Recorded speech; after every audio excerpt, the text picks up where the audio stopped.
যেদিনে সাজটাই মনের মতো হয় সেদিনই মনে হয় তোমাদের সামনে চলে আসে। ফ্ল্যাশব্যাক।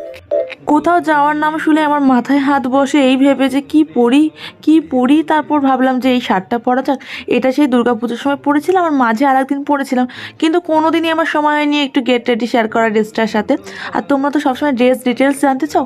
শার্টটা নিয়েছিলাম ট্রেন্ডসের থেকে গত বছর দুর্গাপূজা, যেটা আমি এই বছর দুর্গাপূজায় পরেছি, তাই লিঙ্ক শেয়ার করতে পারলাম না। আর প্যান্টটা মিশো থেকে নিয়েছিলাম। এই প্যান্টটা খুব ট্রেন্ডি চলছে, সবাই দেখি পরে বেড়াচ্ছে। আমি একটু লেট করেই পরলাম, অনেকদিন আগেই নিয়ে রেখেছিলাম। মেকআপের ফার্স্ট স্টেপে সবাই জানো আজকাল কম বেশি সবাই জেনেও গেছে যে টোনিং করতে হয়। আর আমি খুব ভালো করে স্কিনটা প্রেপ করে রাখি, শীতকাল তো। আর একটু আধটু সাজতে বসার আগে কিন্তু অবশ্যই লিপ বামটা দিয়ে নিও, কারণ ওই লিপস্টিক পরার সময় লিপসটা নইলে খুব ড্রাই হয়ে যায়। আর আমার যেহেতু ড্রাই স্কিন, তাই আমি ভালো করে গ্লিসারিন অ্যাপ্লাই করে নিলাম।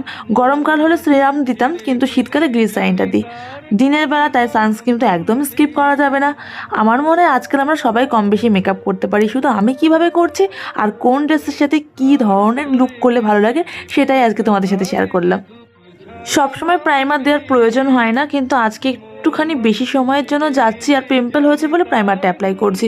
পিম্পলের মার্কগুলো রিমুভ করার জন্য মার্সের এই কনসিলার প্যালেটটা ইউজ করলাম। এক শেড লাইট কনসিলারটা দিলাম, তাতে করে দাগগুলো ইনভিজিবল হয়ে যাবে।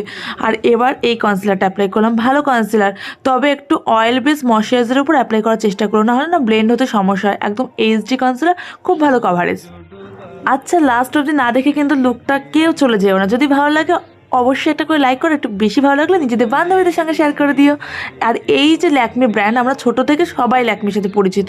ইনভিজিবল ফিনিশ এই ফাউন্ডেশনটা একদম লিকুইড বেস, আর যাদের ড্রাই স্কিন তাদের জন্য একদম পারফেক্ট। আমার তো ভীষণ ভালো লাগে। আর ওই যে মুখের ঢাকনাটা ভেঙে ফেলেছে এত ভালো লাগে বলে। আইব্রোটা প্ল্যাক নেই বলে অফ ক্যামেরা ফিল করলাম, খুব সময় লেগেছে জানো তো। আর এই প্যালেটটা তোমরা নিতে পারো অ্যামাজনে, যদি থাকে। আমি অ্যামাজন থেকে নিয়েছিলাম day dreamer and night catcher, খুব ভালো পিগমেন্টেড।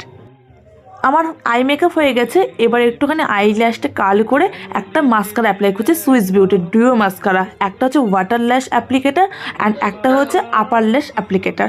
আর তারপর আমাদের খুব চেনা একটা লাইনার ইউজ করেছি, আর আমি হাফ লাইনার পড়তে ভীষণ ভালোবাসি, দেখো একটা হাফ লাইন করেছি।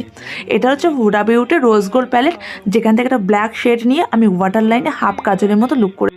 ইনসাইড কসমেটিক্সের চিক অ্যান্ড লিপ টিনটা একদম পাউডার ব্লাশের মতো প্যাকেজিং, যেটা আমি একটা ভিডিওতে অ্যাপ্লাই করেছিলাম। তখন সবাই এসে বলেছিল এটা পাউডার ব্লাশ, তুমি ভুল বলছো, তাই তোমাদের সামনে আজকে দেখিয়ে দিলাম যে না, এটা টিন্ট, আর যেটার প্যাকেজিং ছিল পাউডার ব্লাশের মতো।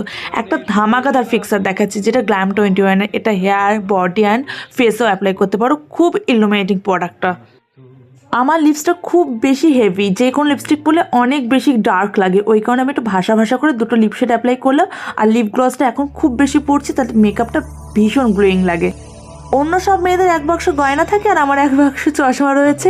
কেমন লাগছে লাস্ট অবধি অবশ্যই জানিও। আর এখন অবধি যারা বঙ্গলগ্ন পেজের সদস্য হয়নি, ঝটপট পেজটা ফলো করে সদস্য হয়ে যাও। ইনস্টাগ্রামে চাইলে ফলো করতে পারো। আজকের মতো ফলো ব্যাক পেজে, বা